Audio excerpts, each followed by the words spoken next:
माझी देवाकडे एवढीच मागणी आहे की जे मनोज जरांगेने माझ्यावर आरोप लावलेत, हे आरोप प्रभू वैद्यनाथांना माझी एवढीच प्रार्थना केली मी की ह्यो चोट्टा ह्या आरोपामध्ये ह्याने मला गुंतले, हे आरोप आहे का सर उघडे पडावात.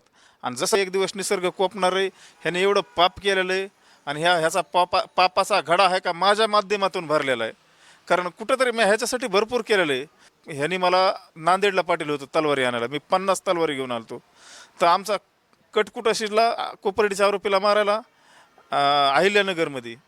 ह्यो तिथं रडला, म्हणला मी फाशी घेईन जर तुम्ही आरोपीला नाही मारलं तर. कारण नेते मंडळीकडून बी भरपूर लोकांकडून पैसे आणले. सुरेश दसकड गेलता, ह्यो जयदत्त क्षीरसागरकडे गेलता, धनंजय मुंडेकडे सुद्धा गेलता. आणि धनंजय मुंडेने आहे का, आमदार धनंजय मुंडेने माझ्या समोर ह्याला 20 लाख रुपये दिलेले आहेत परळी. अमोल खुने यांनी आज प्रभू वैद्यनाथाचं दर्शन त्यांच्या पुण्याच्या मित्रासोबत घेतलंय आणि त्यानंतर ते माझ्यासोबत आहेत.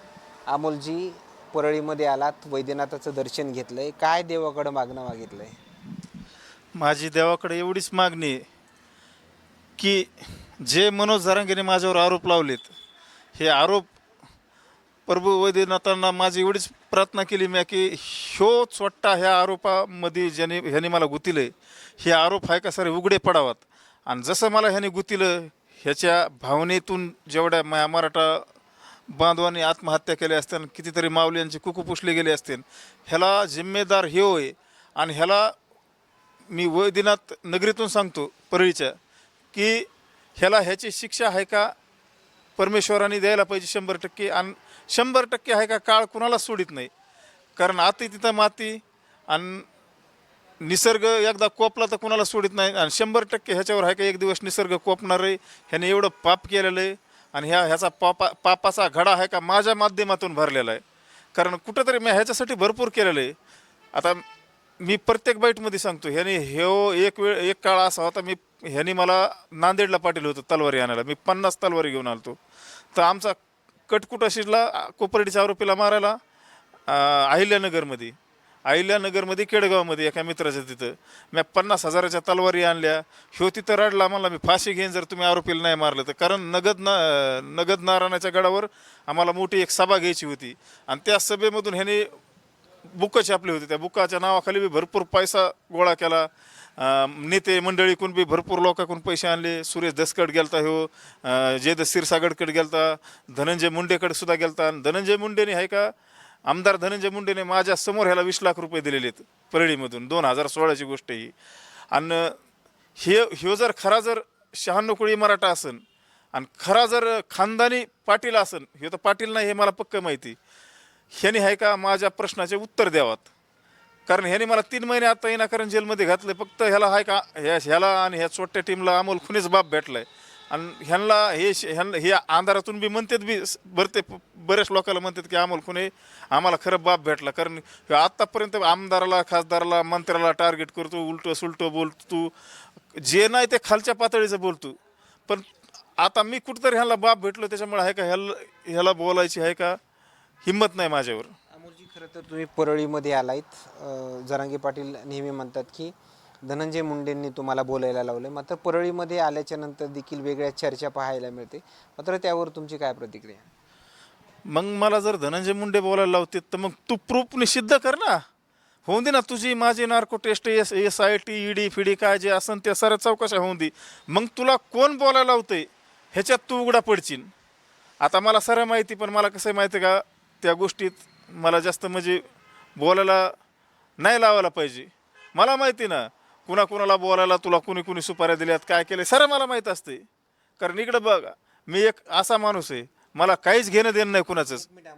एकच प्रश्न, खरं तर तुम्ही म्हणतायत की मनोज जरांगेंना बोलण्याच्या सुपाऱ्या दिलेत, मात्र कुणी सुपाऱ्या दिलेत असं तुमचा थेट आरोप. मग सुपाऱ्याच नाहीत तर काय आहेत? कुणाला टार्गेट करायचं, कसं टार्गेट करायचं, कुणाच्या माध्यमातून कुणाला ते असंच आमदार राऊत होते बार्शीचे, त्यांना असंच टार्गेट केलं काही काळ. नंतर धनंजय मुंडेला केलं, त्याच्यानंतर नारायण कुचेला केलं. कितीतरी आमदाराला असं टार्गेट केलं ना. कितीतरी आमदाराला टार्गेट करून त्यांच्याकडूनच विधानसभेला पैसा खाऊन मॅनेजमेंट केली. आणि जर हे खोटं असेल तर मग SIT नार्को टेस्ट होऊन द्या ना. कळन ना कोणच्या आमदाराकडून ह्या चोट्टी टीम कोण गेली, कुणाकडून किती पैसे आणले, काय केले, हे उघडं पडन ना. मी जर कुणाच्या 1 रुपयात मिंदा असन तर नसन तर निघणार नाही, आणि जर असन तर 100% निघणच ना त्याच्यात. त्याच्यामुळं माझी सरकार मायबापाला एवढीच विनंती की मनोज जरांगेची, माझी आणि त्या चोट्या टीमची सरायची SIT चौकशी लावण्यात यावी, नार्को टेस्ट होण्यात यावी, जेवढ्या काय चौकशा असतात तेवढ्या होण्यात याव्यात. कारण विनाकारण आहे का माझ्यावर एवढे गंभीर म्हणजे खोटे आरोप मनोज जरांगेने केलेत, आणि ह्याच्यामध्ये आहे का ह्योनी मला खड्डा खांदला पण ह्योच त्या खड्ड्यात पडायला लागला. आता साऱ्या समाजाने पाठ फिरली, उपोषणाला बसला, तिथं उन्हात 2000 पब्लिक नाही आली. ह्याचे स्वप्न होते की माझ्याकडं 2 कोट समाज येईन, 50,000 ॲम्ब्युलन्स राहत्यान आणि 2 लाख स्वयंसेवक. सर कोटीतल्या गप्पा त्या कुठं आल्या शेकड्यात. त्याच्यामुळे आहे का समाजाला सरळ लक्षात आलंय, आणि कुठंतरी आहे का मनोज जरांगेने आहे का आता स्वतःचं दुकान बंद करावं. आता त्या दिल्लीच्या ह्याच्यात बी काहीतरी स्टेटमेंट दिली वाटतं की माझा पाठिंबा ह्या होत्या. पण या मनोज जरांगेला कोणीतरी गुरु आहे, ते गुरु सांगतो तू असं बोल, तेवढंच बोल, तेवढ्या पुरतंच मनोज जरांगे बोलतात. काल ज्ञानेश्वर वाकडे म्हणून परळी मतदारसंघातील एका तरुणाची हत्या झाली आणि त्यामध्ये देखील म्हणजे धनंजय मुंडे यांचे कार्यकर्ते आहेत, हे संपवण्याचा प्रयत्न करत आहे मराठा बांधवांना, असे वक्तव्य जे आहेत ते त्यांचे पाहायला मिळाले. मात्र त्या वक्तव्याकडे तुम्ही कसं पाहताय? ते कसं आहे माहिती आहे का, मी जर बोलायला गेलो तर मलाच टार्गेट होतं माझ्या समाजातून की तू धनंजय मुंडेचा माणूस आहेस, तुला धनंजय मुंडेने पैसे दिले, ह्याव केले. मी काय म्हणतो माहिती आहे का, समाजाने सुद्धा मनोज जरांगेला आहे का गचुऱ्याला धरून आणावात, आणि मी सुद्धा येतो. हो त्या दोघांचीच नार्को टेस्ट. मनोज जरांगेने तरी कुणाकडून सुपाऱ्या घेतल्यात, कुणाचे स्वप्न तर सध्या बीडचं मंत्री व्हायचं, कोण पैसे पुरवते की धनंजय मुंडेच्या विरोधात बोलायचं, हे मला सारं माहिती. पण मी जर बोललो तर मी टार्गेट होतो समाजात. त्याच्यामुळे आहे का मला ह्या मुद्द्यावर तुम्ही बोलायच लावू नका. मला सारा पिक्चर माहिती आहेत. एका आमदाराचे स्वप्न मंत्री व्हायचे, त्याच्यामुळे आहे का हे सारं चाललेलं आहे का राजकारण आहे, हे मला सारं माहिती. पण मी बोललो तर शेवटी आहे का समाज, मलाच माझा समाज शिव्या देतो. त्याच्यामुळे मला ह्या प्रश्नावर बोलायच लावू नका तुम्ही. खरं तर बीडचे पोलीस अधीक्षक हे चांगले काम करतात, मात्र खाल्ले प्रशासकीय जे अधिकारी आहेत ते धनंजय मुंडेचं ऐकतात, असं काही मनोज जरांगेंच्या भाषणामधून काल देखील आम्हाला पट्टी वडगावमध्ये त्यांचं वक्तव्य पाहायला मिळालं. तुम्ही त्या वक्तव्याकडे कसं पाहताय? अहो कुठं कोण धनंजय मुंडेचं ऐकतं हो? धनंजय मुंडेला ह्याने एकदम व्हिलन करून टाकले. खरा आहे का डाकू कोण आहे माहिती का? मनोज जरांगे. मनोज जरांगेच्या शब्दावर आमदाराचे बंगले फुकून दिले, कार्यकर्त्याचे घरं फुकून दिले. कितीतरी माझ्या मराठा समाजाच्या मुलावर गंभीर गुन्हे पडले, 307 सारखे जाळपोळीचे. त्यांनी 3-3, 4-4 महिने जेल काढलं. खरा गुन्हेगार हा मनोज जरांगेचा आहे. आणि मनोज जरांगेच्या मुलावर एक केस नाही, मेवण्यावर नाही, भावावर नाही, त्याच्या कोणत्या नातेवाईकावर नाही. फक्त तो समाजाला भावनिक करून आहे का तो असे गुन्हेगार समाजात तयार करायला लागला. आणि कुठंतरी माझ्या समाजाला, मराठा समाजाला गालबोट लावायचं काम हा मनोज जरांगे करायला लागला आहे. कारण मनोज जरांगेला मी चांगलं ओळखतोय. मनोज जरांगेवर एक सुद्धा आंदोलनाची केस नाही. ह्यो जर खरा संघर्ष योद्धा म्हणतो स्वतःला, ह्याच्यावर कोणत्या आंदोलनाची केस आहे सांगा ना तुम्ही. ह्याच्यावर फक्त एकच केस आहे, ती बी 420 एका त्या ह्याचे 16 लाख रुपये बुडलेले पुण्यामधली. ती सध्या केस सुरू आहे त्याची. एकाच केसमध्ये हे अडकलेला 420 मध्ये. आणि जर अशा साऱ्याने जर 420 केस टाकल्या ना, 420च्या पुढं प्लस आकडा होईल.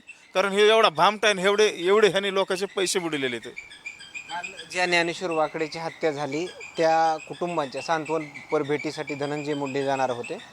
मात्र त्याच्या आदल्या दिवशी मनोज जरांगेंचं वक्तव्य होतं किंवा धनंजय मुंडे आत्तापर्यंत त्या कुटुंबाला भेटायला आले नाहीत. पण ज्यावेळेस निघाले मात्र त्यांच्या वडिलाकडूनच, म्हणजे मयत जो ज्ञानेश्वर वाकडे आहे त्याच्या वडिलाकडूनच असं सांगण्यात आलं की धनंजय मुंडेने येऊ नये सांत्वनपर भेटीसाठी. आता मी तुम्हाला लय वेळेस सांगितलं की मला त्या मुद्द्यावर आहे का, ह्या दोघाच्या मुद्द्यावर बोलू नका. मी जर जे सत्तेस खरं सांगायला गेलो तर मलाच लोक ट्रोल करतात. पण काय माहिती का, लबाडाच्या मागं सारी दुनिया असते पण खऱ्याच्या पाठीमागं कोण नसते. पण एक दिवस आहे का लबाडाचा अंतच असतो. त्याच्यामुळे आहे का ह्यो लबाड उघडा पडणार एक दिवस. ह्यो लबाड लय सुपाऱ्या घेतोय चांगल्या चांगल्या लोकांना संपवायच्या, आणि हे जनतेच्या लक्षात आलेलं आहे. त्याला जोडून एक प्रश्न आहे. त्याच वडिलांच्या, म्हणजे मयत तरुण जे आहे त्याच्या वडिलांचं एक वक्तव्य असं देखील पाहायला मिळालं, जर धनंजय मुंडे जर तिथं आले तर माझे वरचे दरवाजे जे आहेत ते बंद होतील, असं त्या वडिलांचं वक्तव्य होतं. मात्र कोणते तुमच्या नजरेमध्ये त्यांचे वरचे दरवाजे होते जेणेकरून त्यांच्यासाठी ते बंद झाले असते, धनंजय मुंडे सांत्वनपर भेटीसाठी आले असते तर?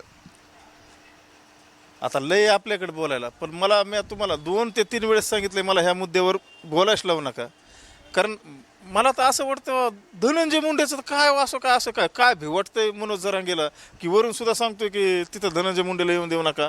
कारण कुठंतरी आहे का, मला असं वाटतंय की धनंजय मुंडेला मंत्रिपद आलं, पालकमंत्रीपद आलं, की मनोज जरांगेला असं वाटतं की माझा सारा काळा बाजार उघडा पडन. त्याच्यामुळं मनोज जरांगेचं हे चाललेले खटाटोप आहे. दुसरीकडे पाहिलं गेलं तर जरांगे पाटील जे आहेत ते कधी फडणवीसांना विरोध देखील करतात, टोकाचा विरोध करतात आणि त्यानंतर जे आहे ते कधी त्यांच्या वक्तव्यामध्ये मवळाची भाषा देखील पाहायला मिळते फडणवीस यांच्या वरती. तुम्ही त्याकडं कसं पाहताय? कधी विरोध तर कधी थोडं नमती त्यांचं वक्तव्य. मनोज जरांगेची भाषा आहे का विधानसभेपासून बदललेली? अगोदर फडणवीस साहेबांना मनोज जरांगेने आहे का आयमाय काढली. आता ह्या गोष्टीवर मी बोलू नाही, एवढ्या खालच्या पातळीवर मनोज जरांगे फडणवीस साहेबाला बोलला. पण विधानसभापासून अशी भाषा एवढी नरमली की फडणवीस साहेब लाड्याचा लाडभाऊ झाला. म्हणजे असं ते आणि बी काय चंपा का काय आणि ते ह्यांचं ते कोणचे पाटील आहेत कोल्हापूरचे, कात्रजचे, कोथरूडचे आमदार आहेत बघा सध्या, चंद्रकांत दादा पाटील, त्यांना बी काय चंपान काय खालच्या पातळीचं बोलला. पण आता आहे का कुठंतरी मनोज जरांगेचं आहे का, हे आहे का मनोज जरांगेला दावणीला बांधलेलं आहे. त्याच्यामुळे मनोज जरांगेत हिंमत राहिली नाही यांच्यावर बोलायची आणि बोलू बी शकत नाही. कारण एक काळ समाज होता पाठीमागे, पण समाजाला कळलं की हा आपल्याला लागलेला आहे का एक एक फुसका संघर्ष योद्धा आहे. संघर्ष योद्धाच नाही, फुसका योद्धा लागलेला आहे हो. आणि ह्याच्यामुळे कुठंतरी आहे का समाजाला लय मोठा गालबोट लागलेला आहे. समाजाच्या बी लक्षात आले आपल्या काही कामाचा नाही होऊन ह्याच्यापासून आपला काय म्हणजे समाजाचा अपमानच झाला आहे आणि समाजाला विरोधच व्हावा लागला आहे. पण समाजाला असं वाटतंय की दबक्या आवाजात अशी चर्चा आहे की आपण जर डायरेक्ट विरोध करावं तर लोक काय म्हणतील की तुमच्या समजा ओबीसी समाज असेल किंवा 18 पगड जातीतले लोक म्हणतील काय तुम्ही कशा अनफड माणसावर भरोसा ठेवला. त्याच्यामुळे आहे का समाजाला आहे का कुठंतरी म्हणजे नाही इलाजाने आहे का ह्याचा आहे का जे जयकार करावा लागतोय. खरं तर दुसरीकडे पाहायला गेलं तर धनंजय मुंडेंना असं देखील त्यांचं वक्तव्य आहे की धनंजय मुंडे ज्यावेळेस आता कालपासून मंत्रिपदाच्या चर्चा त्यांच्या पाहायला मिळाल्या, सुनील शेळके आणि धनंजय मुंडेंना एकच वेळेस मंत्रिपदाची शपथ मिळणार आहे. मात्र फडणवीस आणि त्यानंतर अजित पवारांचा पक्ष हे कुठंतरी त्यांना ताकद देण्याचं काम करते आणि जर त्यांनी ताकद जर दिली तर मी ही दोन्ही पक्ष संपवण्याचा समाज म्हणून आम्ही काम करणार. ह्याच्या मागं समाजच कोणता आहे? ह्याच्या मागं फक्त लाभार्थी टोळी राहिली. आता लाभार्थी टोळी म्हणजे काय, कोण पुण्या मुंबईला बंगले घे, कोकणात वावरं घे, कुठं भरपूर म्हणजे संभाजीनगरला, पुणे, मुंबई, कुठं कुठं कुठं कुणी कुणी काय काय रो हाऊस घेतले, फार्म हाऊस घेतले, कोकणात जिमने घेतल्या. फक्त हे लाभार्थी टोळी राहिली, समाज नाही ह्याच्या पाठीमागे राहिला. तुम्हाला सांगतो 6 कोटी जनतेतून फक्त मनोज जरांगेच्या मागं लय झालं तर 10 ते 20 हजार महाराष्ट्रातला समाज असून ते मनोज जरांगेच्या म्हणण्यावर चरण. बाकी आहे काय एक समाज कुणीच नाही ह्याच्या पाठीमागं.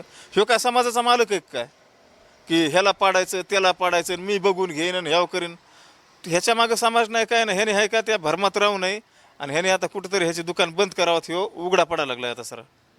तुम्ही मनोज जरांगेंची जी प्रॉपर्टीवर तुम्ही थेट हे करतायत, वेगवेगळे त्यांच्यावरती आरोप करतायत, मात्र या आरोपामध्ये किती सत्य, कुठं कुठं नेमकी प्रॉपर्टी घेतली असं तुमचं म्हणणं?